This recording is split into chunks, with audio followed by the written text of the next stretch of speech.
Quando falamos nas coisas mais assustadoras da NBA, lembramos de Shaquille O'Neal no auge, empurrando os adversários para fora do caminho, enterrando na cabeça deles. Também Michael Jordan com o jogo em suas mãos. LeBron James vindo em alta velocidade no contra-ataque para pegar um alley-oop. Mas qual é a coisa mais assustadora na história da NBA? Eu te garanto que é Stephen Curry e Kevin Durant bombardeando arremessos de 3 pontos um após o outro em um jogo de playoffs. Alguém pode me explicar como a NBA permitiu que Kevin Durant e Stephen Curry jogassem por 3 anos consecutivos juntos, arrancando os corações das outras 29 equipes da NBA? Contudo, o fato de terem jogado juntos por apenas 3 anos talvez tenha sido a única coisa que os impediu de se tornarem potencialmente a maior dupla da história da NBA. Em 2016 aconteceu um movimento colossal. Kevin Durant assinava com o Golden State Warriors. Esse homem realmente estava prestes a se juntar ao time que acabou de derrotar o dele nas finais da Conferência Oeste? Sim, ele estava. Em 2016, os Warriors, vindos de uma temporada recorde com 73 vitórias, colocaram as mãos na NBA ao adicionar Kevin Durant ao elenco. E enquanto os Warriors foram possivelmente o time mais odiado da NBA por algumas temporadas, eles estavam fazendo coisas na quadra que não achávamos ser possíveis, o que é exatamente o motivo pelo qual acredito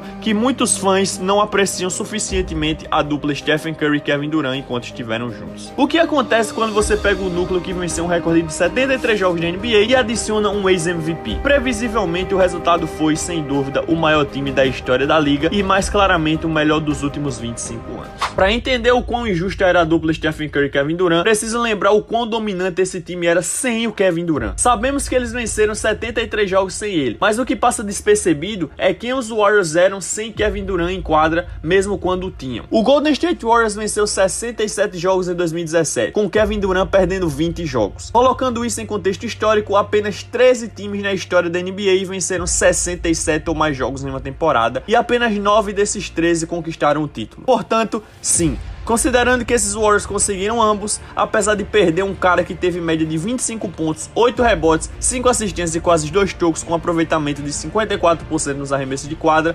38% nas bolas de 3 e 89% dos lances livres por 20 jogos, é algo impressionante. Os Warriors ainda tiveram um recorde de 16 vitórias e 4 derrotas sem Kevin Durant, uma porcentagem de vitórias de 82%. Essa porcentagem se traduziria em pouco mais de 67 vitórias em uma temporada completa de 82 jogos. Há algo a ser dito sobre a profundidade, o equilíbrio e o poder adicional de estrelas de um time quando seu melhor pontuador, reboteiro e bloqueador de arremessos perde quase um quarto da temporada, além de 2 jogos de playoff. Além disso, senhoras e senhores, o Steph Curry em seu auge era algo espetacular. Isso nos leva aos gloriosos playoffs da NBA de 2017, uma época em que, sejamos sinceros, sabíamos exatamente quais dos dois times estariam nas finais. Os outros times estavam apenas se exercitando, mas mesmo quando enfrentaram os Cavs, não houve competição. Graças a Steph e KD atingindo outro nível em seu jogo, imagine isso. Você tem um cara marcando 28 pontos e distribuindo 10 assistências, além de acertar 6 bolas de 3 pontos, enquanto o outro cara faz 38 pontos em 38 minutos com 50% de aproveitamento nos arremessos de 3. Isso era justo, senhor Adam Silver? Imagine o que passava na cabeça de LeBron James ao enfrentar esses caras nas finais. O que deveria ser uma série divertida se transformou em um desequilíbrio desde a metade do primeiro jogo até o final do quinto jogo. Stephen Curry e Kevin Durant combinaram para 310 pontos e 37 arremessos de 3. Vimos muitos grandes duos ao longo da história da NBA. Shaq e Kobe, Michael Jordan e Pippen, Magic e Kareem, Dwayne Wade e LeBron. Mas nenhum deles fazia isso com esse nível de arremesso e parecendo tão dominante no processo. 15 vitórias consecutivas e terminando com quase um perfeito 16-1 durante os playoffs de NBA de 2017. Esses Warriors realmente fizeram isso. Os Lakers de 2001 tiveram um recorde de 15-1 durante os playoffs de 2001. Que foi considerado o período mais dominante de basquete de playoff por um único time por quase 2 décadas. E para aqueles que sabem ou lembram, aqueles Lakers eram exatamente difíceis de defender. Shaq era um monstro no garrafão, enquanto o Kobe estava começando a se destacar. 16 anos depois, vieram os Golden State Warriors com um estilo de jogo muito diferente e uma estrutura ofensiva que efetivamente reestruturou toda a NBA. Esses Warriors conseguiram o melhor recorde de pós-temporada na história do basquete, varrendo times para todos os lados e fazendo o campo parecer um bando de times de ensino médio.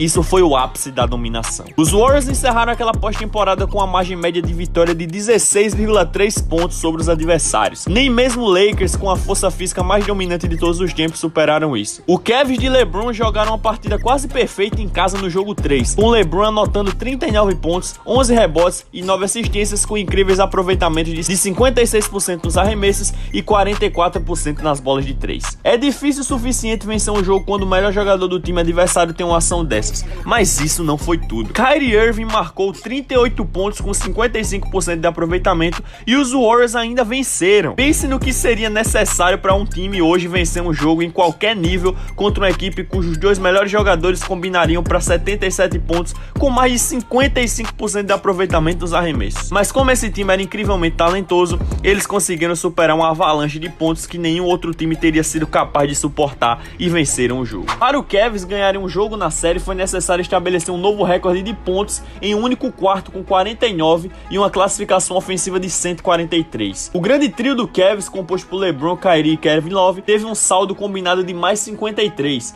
e os 5 titulares dos Cavs combinaram para 21 arremessos de 3 pontos. Steph e Klay tiveram uma das raras noites ruins, combinando para 8 de 24 nos arremessos. Foi necessário tudo isso para finalmente tirar um jogo desses Warriors. Não acho que percebemos o quão especial esse time realmente era quando Steph e KD estavam saudáveis. Eles aterrorizavam as defesas de tal maneira que foi algo fora do comum. É impressionante que um arremessador letal como Klay Thompson pudesse ser ignorado sempre que os Warriors eram descritos como super time. Steph e KD eram a razão disso. Seus estilos de jogo em conjunto tornavam impossível lidar com eles. Como Steph e KD se comparam ao maior duo de todos os tempos, Michael Jordan e Scottie Pippen, já que eles ganharam impressionantes 6 campeonatos juntos. Jordan e Pippen nas finais de NBA de 93 contra o Phoenix Suns foram uma dupla como nenhuma outra. Em 6 jogos, essa dupla teve média de 62 pontos, 19 rebotes e 14 assistências, além de 48% dos arremessos de quadra e 32% nas bolas de 3 pontos. Por mais impressionantes que esses números combinados fossem, Kevin Durant e Stephen Curry ainda superam com mais de 50% nos aproveitamentos do arremesso de quadra e 42,5% nas bolas de 3. Em 2017, embora parecesse que a comparação fosse muito próxima, analisei as estatísticas defensivas e descobri que Jordan e Pippen tinham uma classificação defensiva de 111, enquanto Steph e KD estavam 113,6. Se considerarmos o claro domínio ofensivo demonstrado por Steph e KD, é difícil argumentar que houve uma dupla mais produtiva em qualquer série final da NBA na história do jogo. No entanto, tudo chegou a um fim abrupto em questão de segundos. Lesões. A única coisa no esporte que pode arruinar ao destino de uma equipe enquanto favorece o outro. Se esse momento não tivesse ocorrido há 5 anos,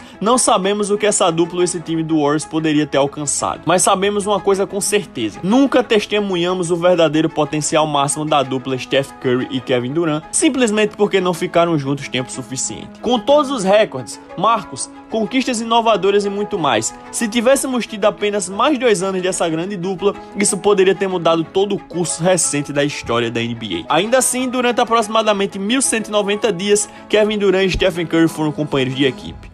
Mesmo com a separação, eles ainda ficaram conhecidos como uma das melhores duplas da história da NBA. 2 títulos, 3 aparições em finais e 1.665 arremessos de 3 pontos combinados. Depois, Stephen Curry e Kevin Durant ficaram marcados como uma dupla que nenhum time conseguiu parar. Você acha que Kevin Durant foi precipitado em sua decisão de deixar Stephen Curry? Porque eu tenho certeza que sim. Eles foram a melhor dupla dos anos 2010, superando LeBron e Dwayne Wade. Eles foram mais talentosos que Michael Jordan e Scottie Pippen. Será que Kevin Durant pode fazer a boa e voltar ao Golden State? Mesmo ele e Steph estando mais perto dos 40 do que dos 30? Eu não sei vocês, mas se isso acontecesse, eu não tenho dúvidas de que quebraria a liga mais uma vez.